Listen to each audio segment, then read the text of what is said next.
We have been duped by feminism, sexual liberation, and antidepressants. We have been told that we are powerful and free now as women, but we feel tired, wired, and bitter.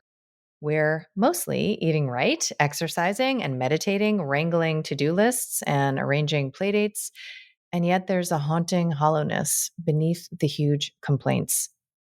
What if I told you that there is a huge storehouse, a reservoir of energy inside of you that has not been tapped, that you could feel light and pulsing, excited and alive in ways that a wellness lifestyle cannot deliver, that you could trust yourself, that the world could feel safe, and that unexpected and expected delights could start to illuminate your path.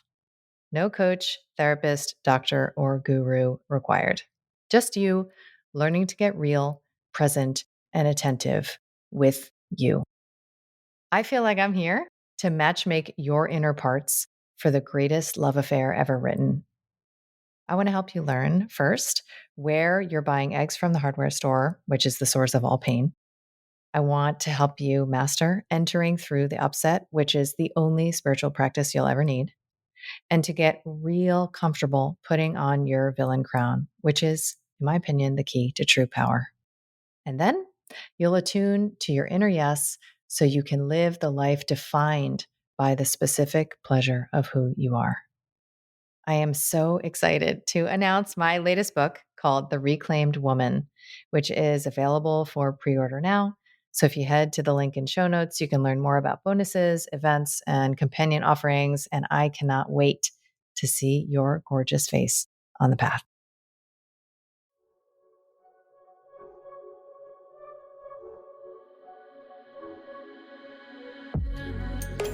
I'm Dr. Kelly Brogan. You may know me as a New York Times bestselling author of a book with an exploding pill on the cover, renegade psychiatrist, pole dancer, or honorary member of the Disinformation Dozen. What can I say? I'm a born provocateur. I've spent most of my recent life exposing deceptions, connecting dots, and discovering the secret places my inner victim is still waiting to be liberated. And now I feel called to help you reclaim all of your parts, your health, your sexuality, your power, and your expression, so that you can finally truly own yourself. I want to ignite in you that inner knowing and the pulsing vitality that lives beneath your disempowerment, disconnection, and resentment, so that you can audaciously, courageously, and playfully alchemize your struggle into the specific pleasure of who you are. This is Reclamation Radio, a Soulfire production.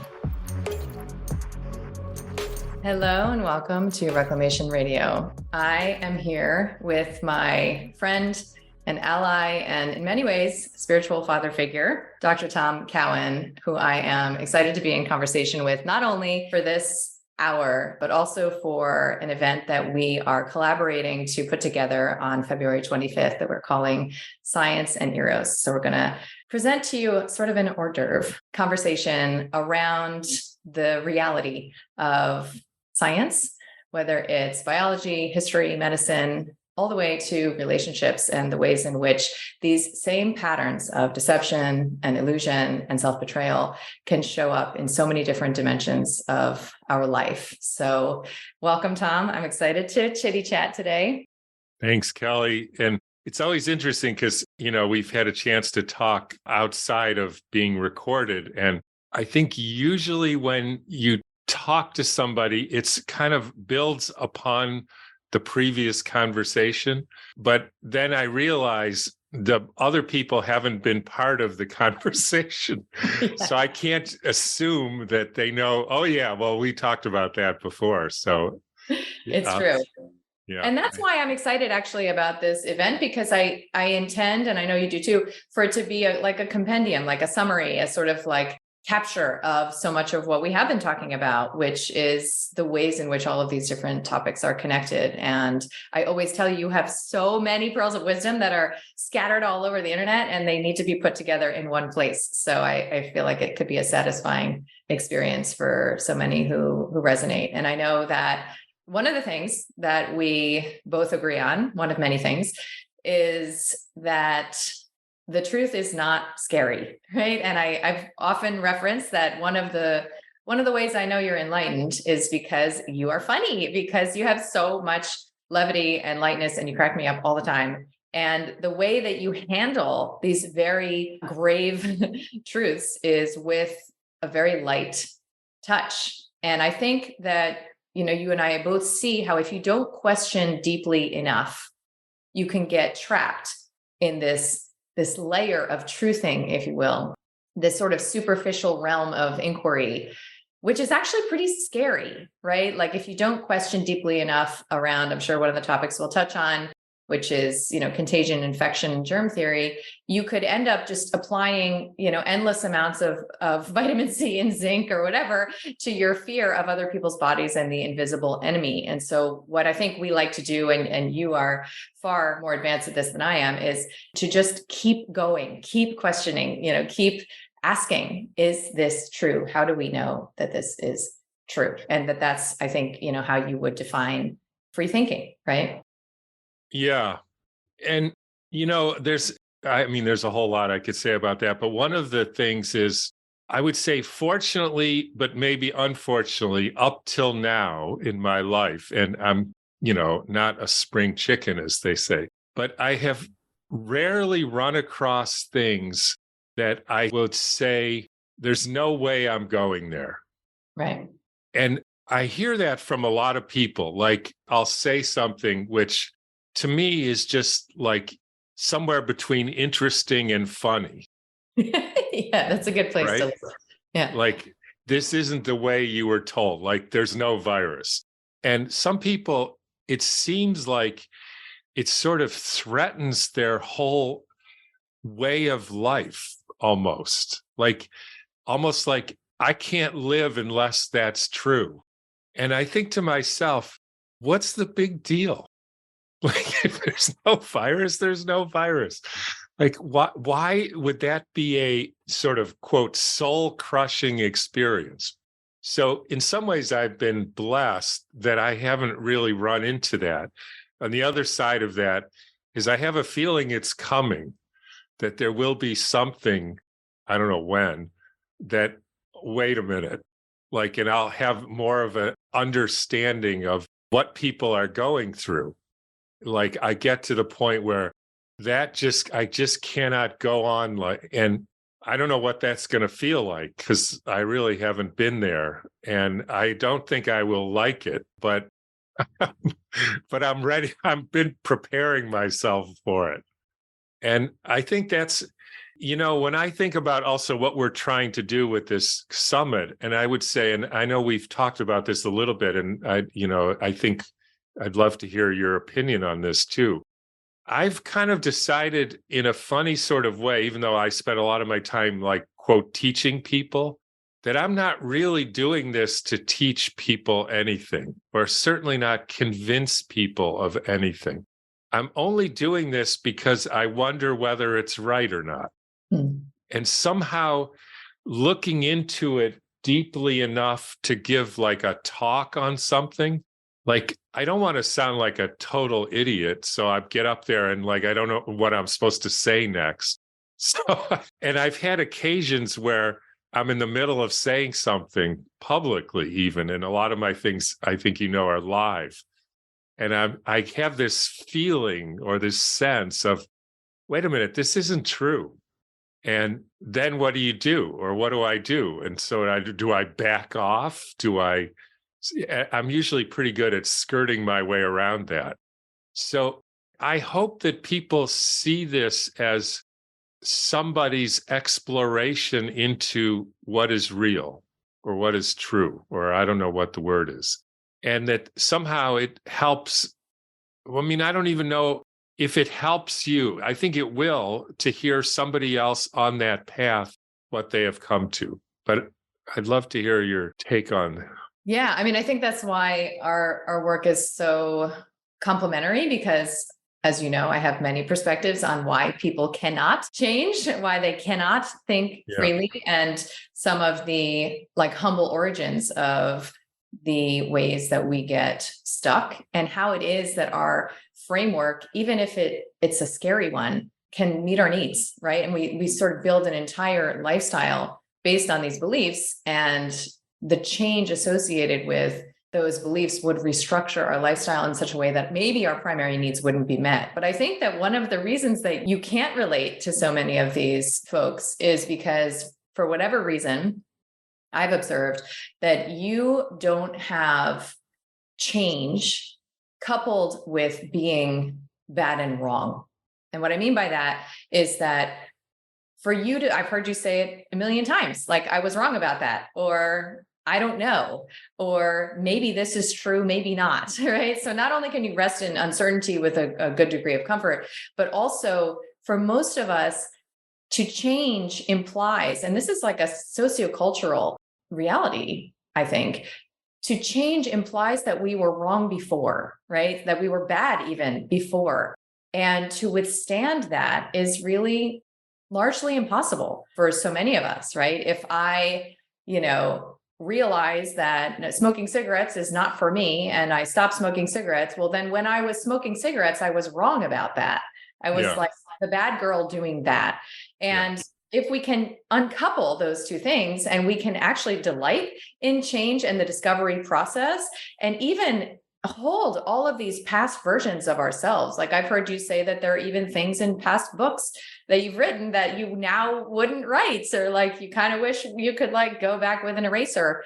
And that's also delightful. It's like, wow, look at this process of evolution. And when we can sort of reassociate or newly associate change with something that actually feels enjoyable, let alone empowering, then we are way freer, way freer to Yeah. think.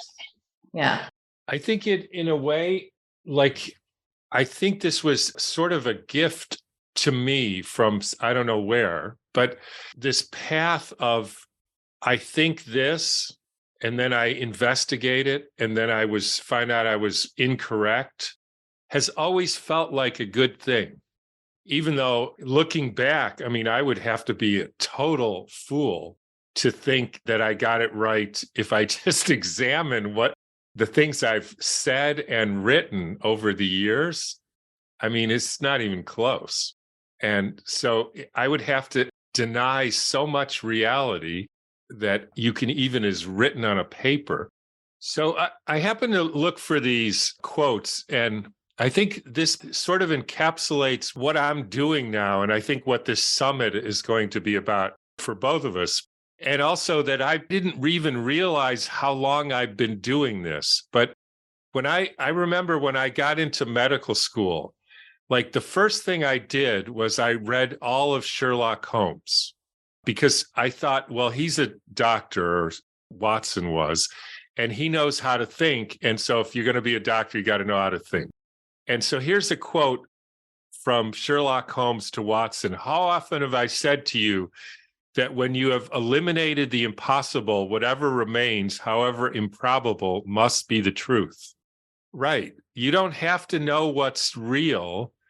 It's like looking for the pot at the end of the rainbow. You just shed off what isn't real, and somehow you arrive there where it is real. This is another one from a guy, Richard Rose, who I don't even know much about him, but he says, once a person steps on the path that is no path, there will always be tempted, always challenged. Unless you have an unshakable commitment to this work, you'll get sidetracked by everything that comes along. And there are lots of pretty illusions out there. The path to truth is very simple. You make a commitment for truth. And then whenever you come to a crossroads where you have to choose between the truth and something else, you choose your commitment to truth. That's all. So, when I think about, so what am I going to present? It's presenting the road that I'm using, the method. The method is eliminate that's not true, that doesn't pass the logic test, the reason test, the smell test, etc. There's another one from a really interesting guy, Leo Tolstoy. Everybody knows him. Progress consists not in increase in truth, but in freeing it from its wrappings. The truth is obtained like gold, not by letting it grow bigger, but by washing off from it everything that isn't gold.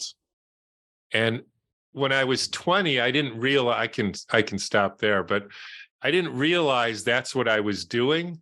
But now in retrospect, I think that's what I was doing. And of course, then you make mistakes, but you find yourself closer and closer to the pot of gold. And I'm not sure what the pot of gold actually consists of. I hope to find out one day. But that's why I love partnering with you so much, because you are looking at things. Is this really so? Do I have to be like this? Who told me to be like this? Why did I become or decide this is who I am or this is reality? Because if it's not true, it's going to prevent you from, on a simple level, healing, right? That's why you get sick, because you believe stuff that isn't true. And I have so many examples. I have friends, they believe there's a virus.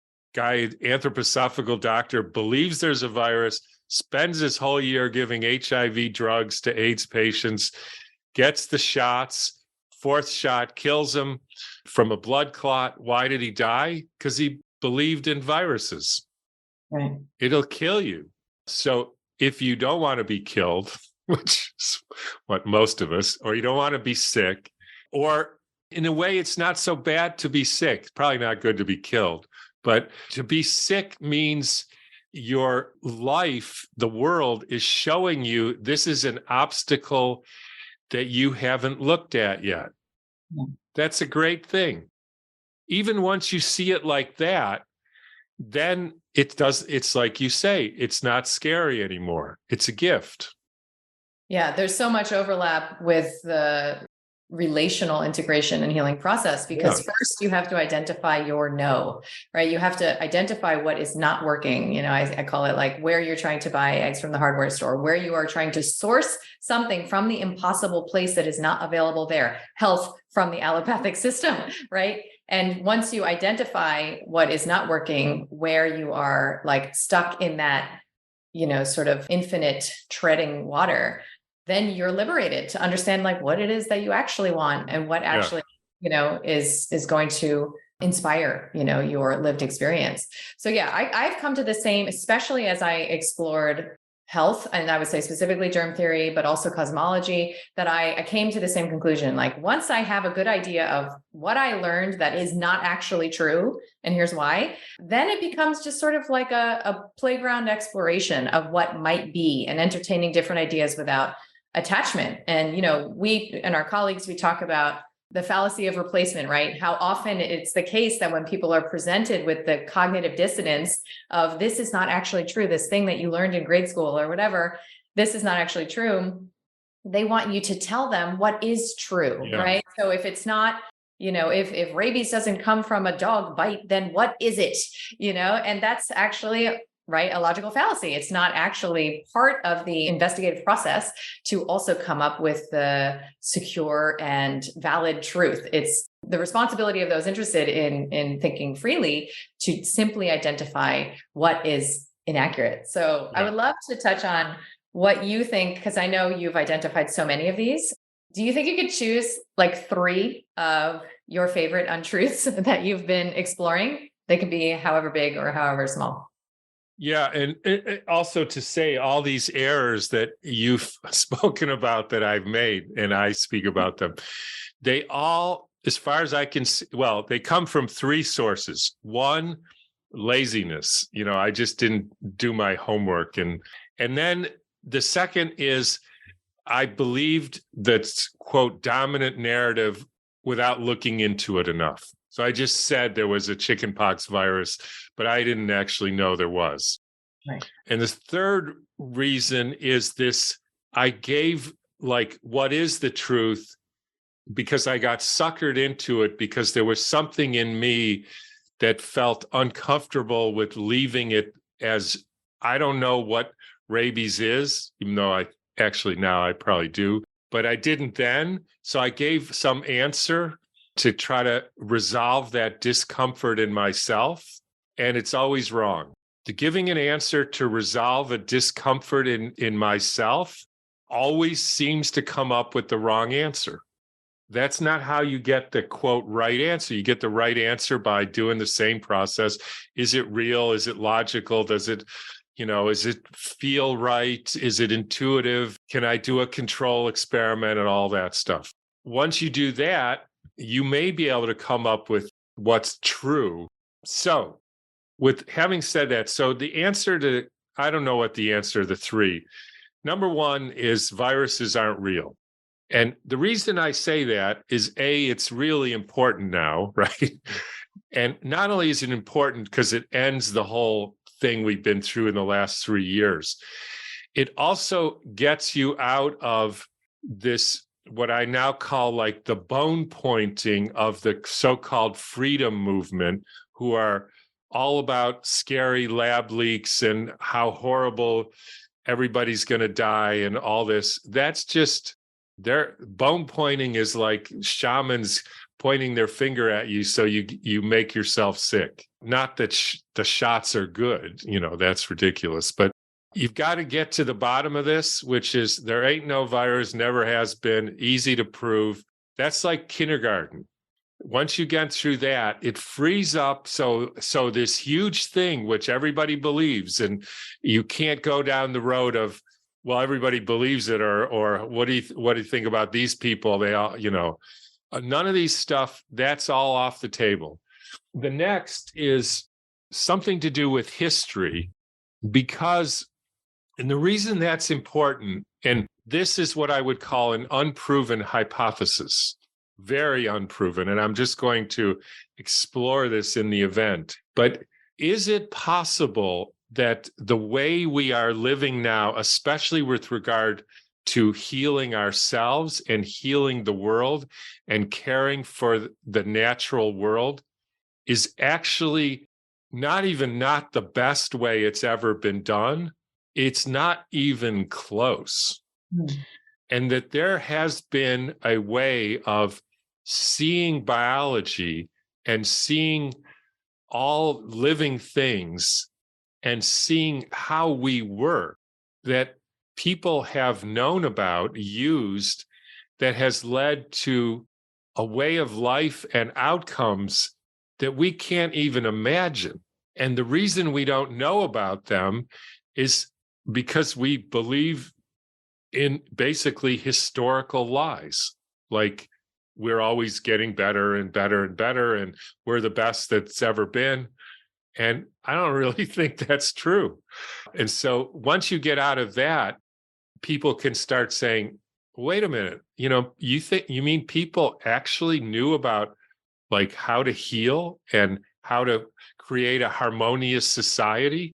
And I'm not sure that they did, but I'll present some reasons why I think that may be true.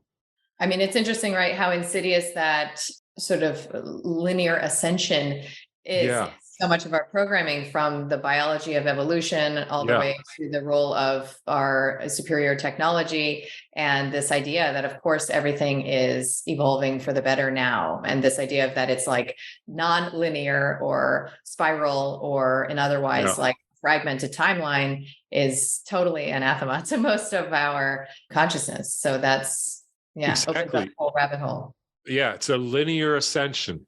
We believe in the truth of linear ascension in basically everything, every aspect of life. And I tell you, when you start examining the evidence that whether it's evolution or genetics or even that there's such a thing as DNA, it is laughably incorrect. Mm-hmm. And then it frees one to say, so what do these people know? And how does this work? And how do they do this? And maybe that there's a whole blueprint that we could rediscover. And so again, to me, that's not scary. That's fascinating, and because we even have friends, like Eileen McCusick, who's, there was this whole thing about sound healing. And so now we have people who are looking into cymatics and trying to recreate it in a sense, in a format for us. I don't find that scary at all. I'd rather be treated for back pain with a tuning fork than opiates, because opiates don't work and they make you sick. And I don't know why we would think that's scary, but we do. And that's the problem. So that's the second one. That's probably enough truths right there, right? So if I had to come Save up some with, for the 25th. yeah. But yeah, it's a process of, and I don't expect anybody to believe me. Oh, well, I think history is linear and evolution is real and DNA is exactly what they say it is. That's great. What I'm only asking is, let's look at the evidence. Because if you get to a position, not you, but, and this is what happened, we both know this, so many people, no, I'm not looking at the evidence. Like, why not?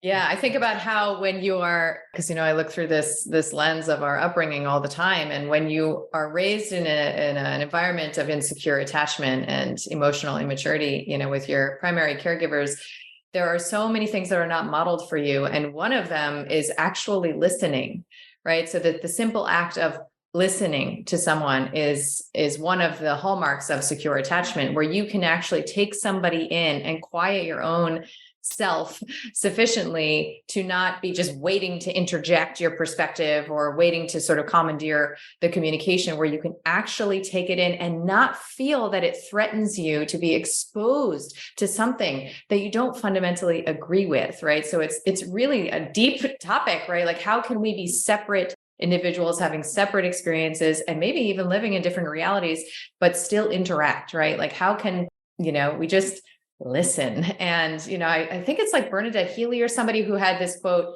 about, like, no one should be threatened by the process of inquiry, right? Like, why are we threatened by inquiry? And I think it actually stems from that place, right? Because why couldn't somebody who fundamentally disagrees with you, fine, as you're saying, fine, but what would it cost to simply listen?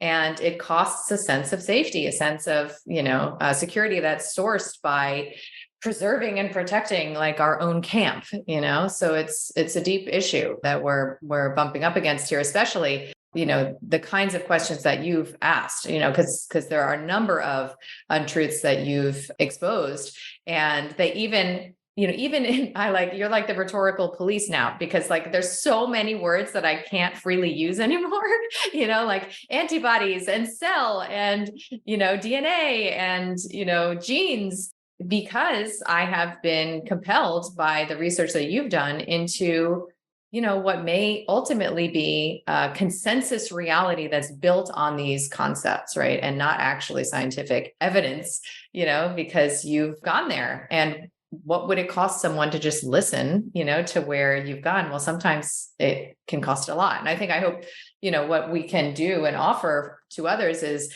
if you're somebody who finds this compelling, and exciting and inspiring, you've taken the time to do this exploration and research. And I find you to be extraordinarily trustworthy in part because you admit when you don't know, right? You don't take that bait. Maybe you did in the past. And certainly I probably still do today. You don't take that bait of, offering the explanation when you could just sit in, what it is that we know isn't true. And there's a lot of things. I mean, it's like when you just ask the question, how do we know this?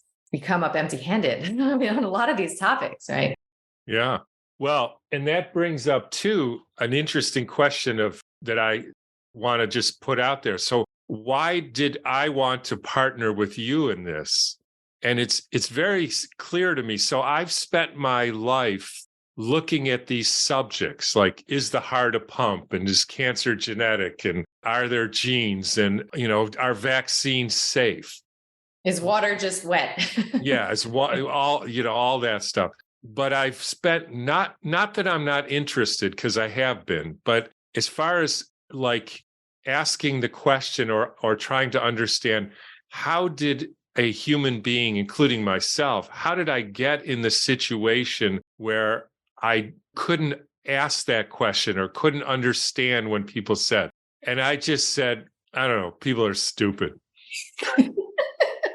Or, something. And then I started listening to you, And by the way, I don't know if I've ever told you that you are the first one who I heard say there's no such thing as germs causing illness. Hmm. And anyways, so that was a huge thing for me because it's a huge part of my life now. So you talk about how you, because that's who we know best, but then other people got into that situation where they see the world like that.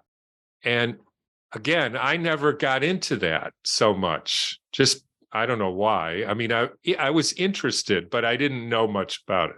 And I didn't look into it so much. I was more like the mechanics of the heart. And to me, it's fascinating. It rings true, so much of it, even though you don't, not necessarily saying it is true.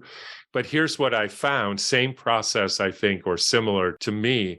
And so because I know more about that now than I did 3 years ago, 2 years ago, really because of our interaction, it's helped me be able to do what I'm trying to do better. Mm-hmm. And then let other people know, there's a reason why if I say there's no DNA making you determining who you are, or that oxytocin isn't why your child loves you, that's what people say. Oh my God, how can you say that? There's a reason why you say that isn't about science or reason or logic. It's about, like, I don't want to paraphrase, but traumas and what's happened to you and how you were raised and society and all the rest of it. And it's actually damn helpful to know that. Mm-hmm. Oh, yeah, I don't have to go down that road. I don't have to fall in that trap of just believing something because my father said, if you don't believe it, I'm not going to love you anymore. Like, who wants to do that for the rest of their life? I mean, maybe some people do, and they think they'll get kicked out of the tribe and get eaten by wolves. And, fair enough. But fact of the matter is that's probably not going to happen. Right. Nor is it your job to facilitate that. Right. Yeah. And I think as, if you want to call it activists or teachers or, healers or any of these positions of seeming authority around what is true, it's very, very easy to slide into that role of helper, caretaker, right, facilitator of the truth, and imagine that it's our role to get someone to see something when it's not personal, right? When they can't, and it's not about, it's not about information. I mean, if that isn't apparent yet with all of the evidence available to, cut at the root, everything that has been proposed in the past several years, then you're not paying attention. But yeah, no, I appreciate that. I remember when I asked you to review my second book, and you said something to the effect of, agreeing with a lot of what I shared. And then also that now you don't have to write that book, Right. So obviously there's, you get it. And there's shared sensitivity around the nuances Yeah. here.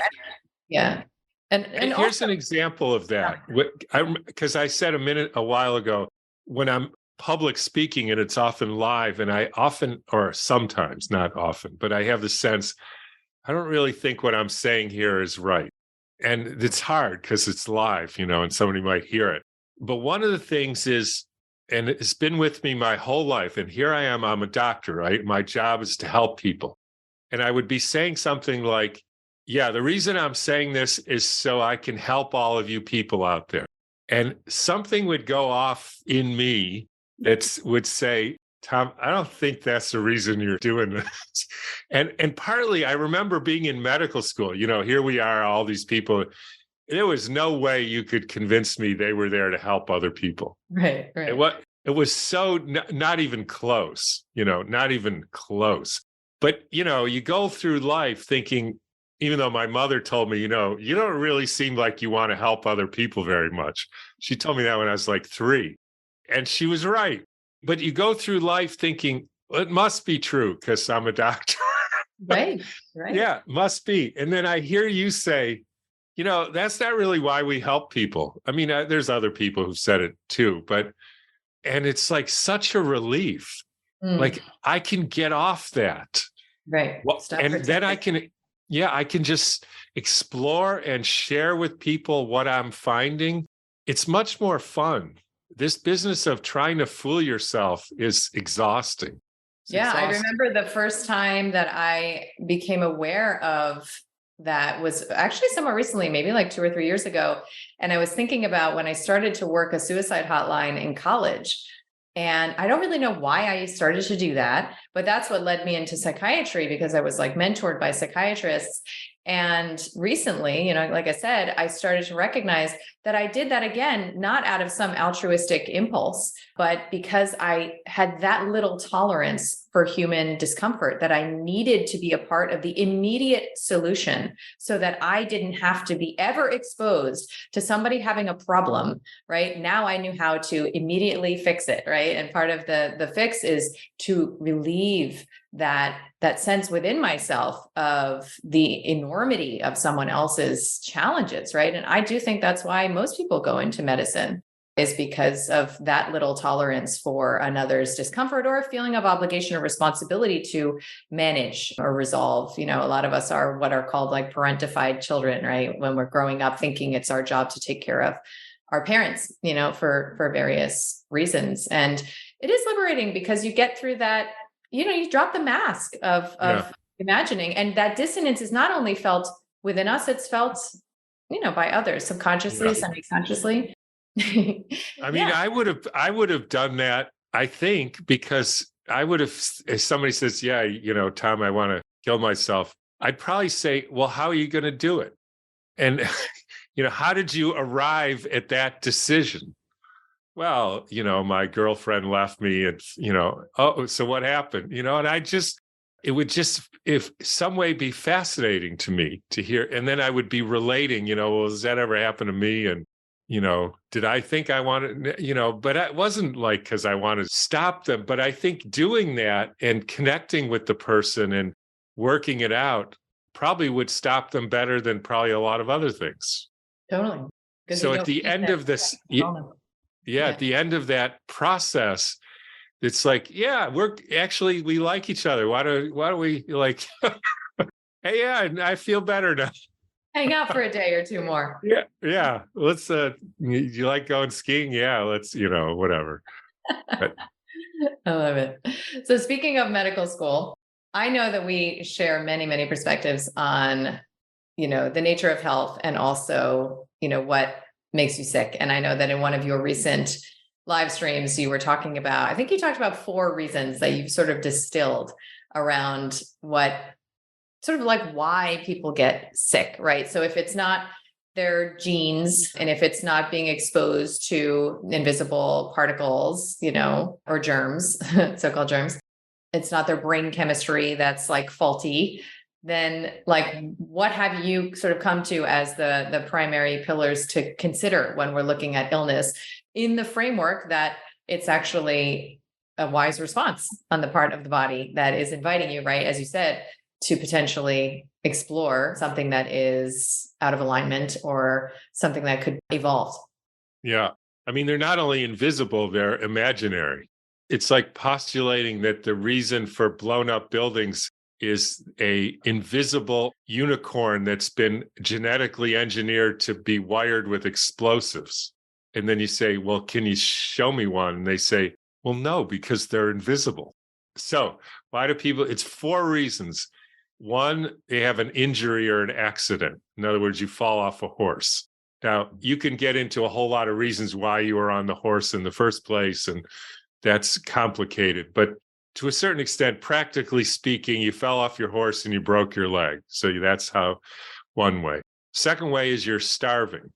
And that could be typically for like nutrients, like food, but could be for love or support or emotional security or truth or lots of things. So there's a starvation aspect. You're not getting what any normal living being needs in order to thrive. And so your body will send you signals so that you go looking for that. You're not anxious because you have a disease. You're anxious because you're starving and your body's saying, you better go figure out, how to catch a mouse if you're a cat. That's not a disease of an anxious cat. That's a cat who knows. So that's two. The third is a huge one, which is you're poisoned. So you can be poisoned from your thinking, from your feeling, from DDT or glyphosate or injectable stuff or pharmaceuticals. That's a huge one. I mean, electromagnetic fields, again, thoughts, etc. So that's a huge category, and very creative people have gotten with how they poison people.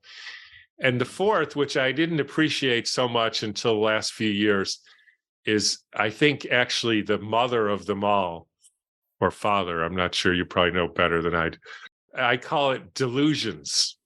It's the guy who thinks they're viruses, spends his whole professional career killing viruses with toxic stuff, decides to get an injection to stop him from getting a virus, and it kills him.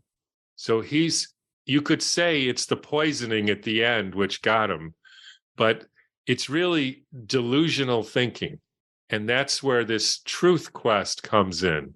If you insist on, because of all the things you talk about, traumas and whatever, that you have to believe in nonsense, it will get you, because you will say, I can't tolerate this.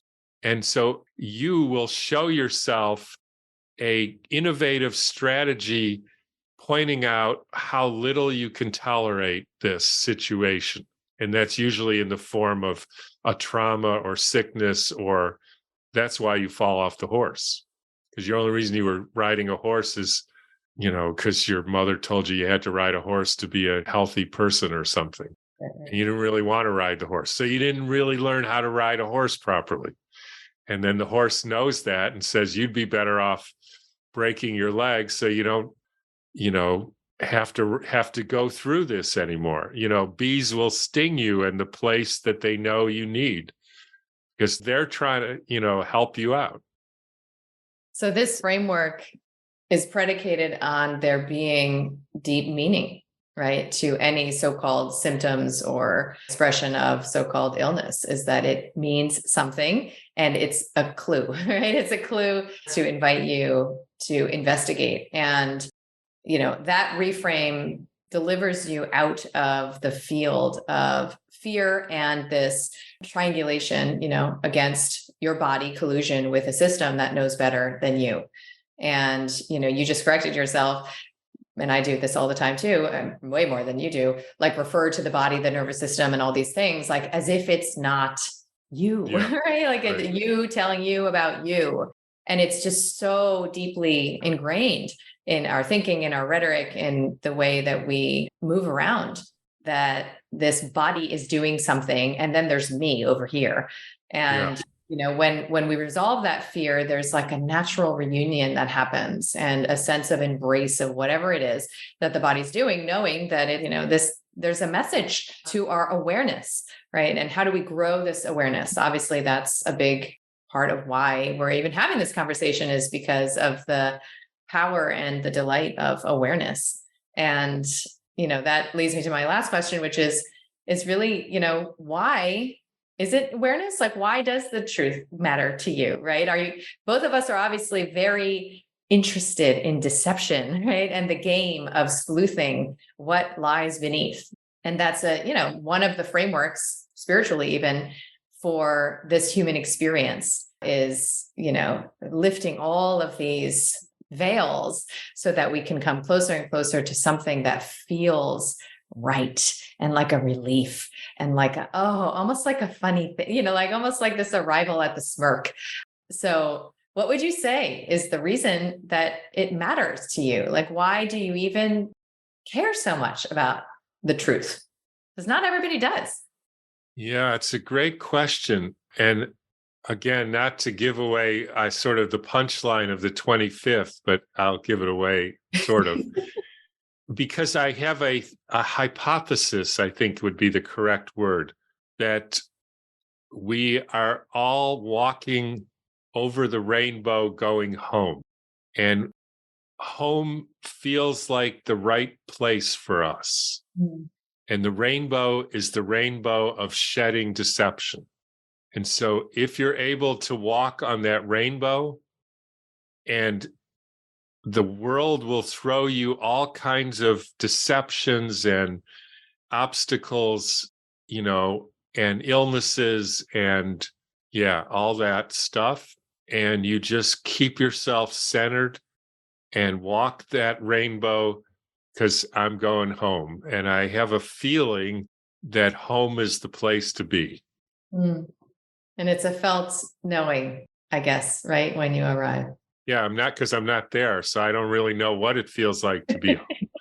But interestingly, again, a hypothesis is I actually am home, but I don't know it yet. Mhm. Yes. And so I will arrive at me, Mhm. and me happens to be the whole world. And then I will see. And I'd like to see that for myself. And then maybe other people will see it with me. And that sounds like more fun too.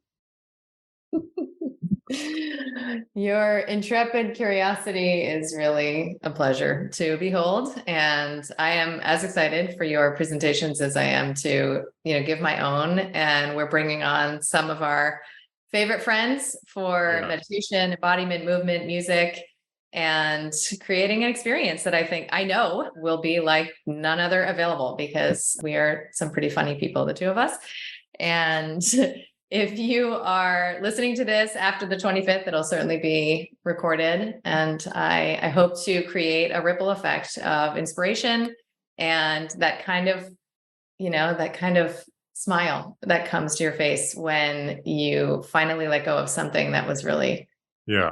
holding you back, holding you Yeah. down, and creating a heavier Yeah. experience of reality than is necessary. So I'm delighted to be collaborating with you, Tom. Thank you. Me as well. And yes, if people can take one more step on that path, that's a good thing. Because I know I will. Just the sense of having to do this and get myself together is, has already borne fruit for me. What am I going to say? Yes, I love it. It's a dialogue, with those who also, resonate. So thanks all for being in this conversation, and we'll see you hopefully on the 25th or at the next episode.